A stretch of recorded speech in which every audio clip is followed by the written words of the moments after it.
बहू। कांता बहन की 2 बहुएं थी, बड़ी कल्पना और छोटी प्रिया। कल्पना का जैसा नाम वैसा ही काम। सारा दिन कल्पनाओं में रहती, ना कोई काम करती ना कोई धाम।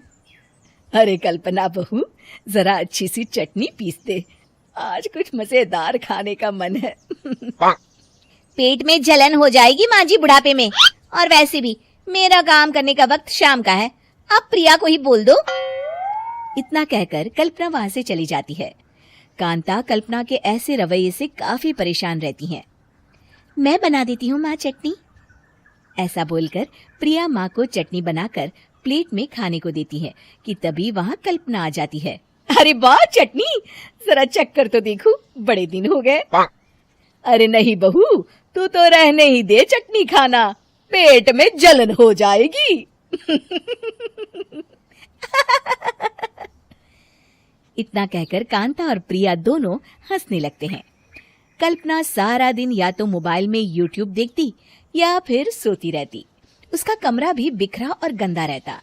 एक दिन कल्पना का पति अशोक उससे कहता है, अरे कल्पना, जानवर भी उस जगह को साफ कर लेता है जहाँ वो बैठता है, तुम तो इंसान हो, कैसे इतने गंदे कमरे में रह लेती हो? देखो सारा सामान यहाँ वहाँ बिखरा पड़ा है।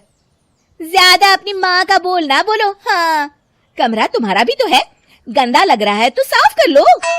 पता नहीं तुम्हारे साथ मैं कैसे जिंदगी बिताऊंगा। इतना कहकर अशोक वहां से चला जाता है। कल्पना बस खाना खाने कमरे से बाहर आती और फिर से कमरे में चली जाती। इससे कांता बहन काफी परेशान रहती। एक दिन प्रिया कांता से कहती है, माँ, मैं सारा दिन काम करके थक जाती हूँ, आप कल्पना दीदी से कहिए ना कि सुबह और शाम का काम बांट ले। मैं तो अब सिर्फ एक वक्त का ही काम करूंगी। हाँ। अरे तू वो भी ना करना, एक बहू तो कामचोर थी ही, दूसरी भी आ गई काम ना करने के बहाने लेकर। तभी वहाँ प्रिया का पति रमेश आ जाता है। माँ, मैं देख रहा हूँ भाभी कोई काम नहीं करती, प्रिया सारा दिन घर और रसोई का काम करती है, अब कुछ करो ना माँ। कांता मन में कुछ सोचती है और कल्पना के पास जाती है। कल्पना फोन पर मेकअप करना देख रही होती है। कल्पना, तुम सारा दिन बस मोबाइल देखती हो, घर का कोई काम भी कर लिया करो। प्रिया सारा दिन काम करके थक जाती है। आज से मैंने फैसला किया है, एक वक्त का काम तुम करोगी, सुबह का खाना तुम बनाओगी और रात का प्रिया। आप लोगों ने काम को हव्वा बना रखा है।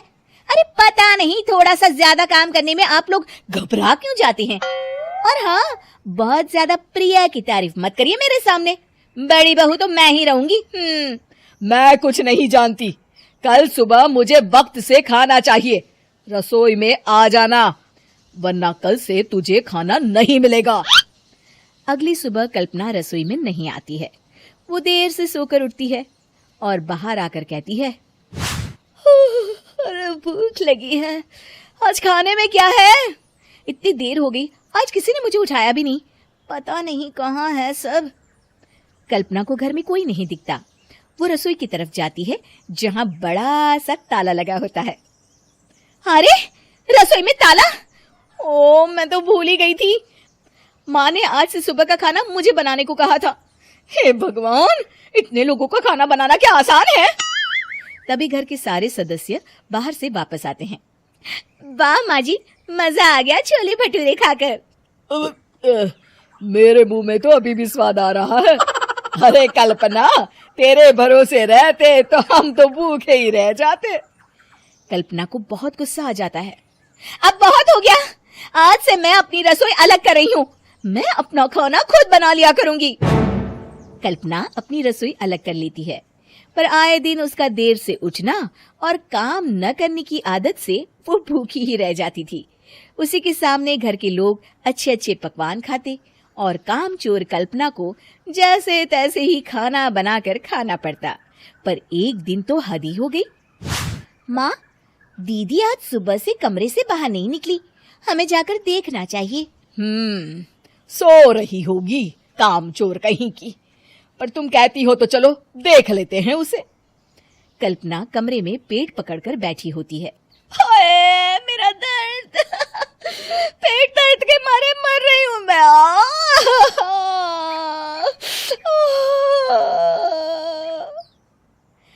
दीदी क्या हुआ? पेट में दर्द क्यों हो रहा है? डॉक्टर को दिखाया आपने? माँ, कल्पना खड़ी होती है और माँ जी के पास आती है। मुझे माफ कर दीजिए। अब से मैं सारे काम में मदद करूंगी, कभी आलस और काम चोरी नहीं करूंगी। हाँ हाँ, वो तो ठीक है, लेकिन अचानक क्या हो गया जो तू काम करने को तैयार हो गई? काम चोर कल्पना।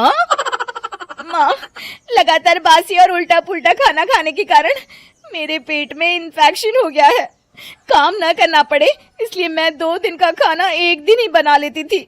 बासी और खराब खाना खाने के कारण लेने के देने पड़ गए। पेट में दर्द हो रहा है।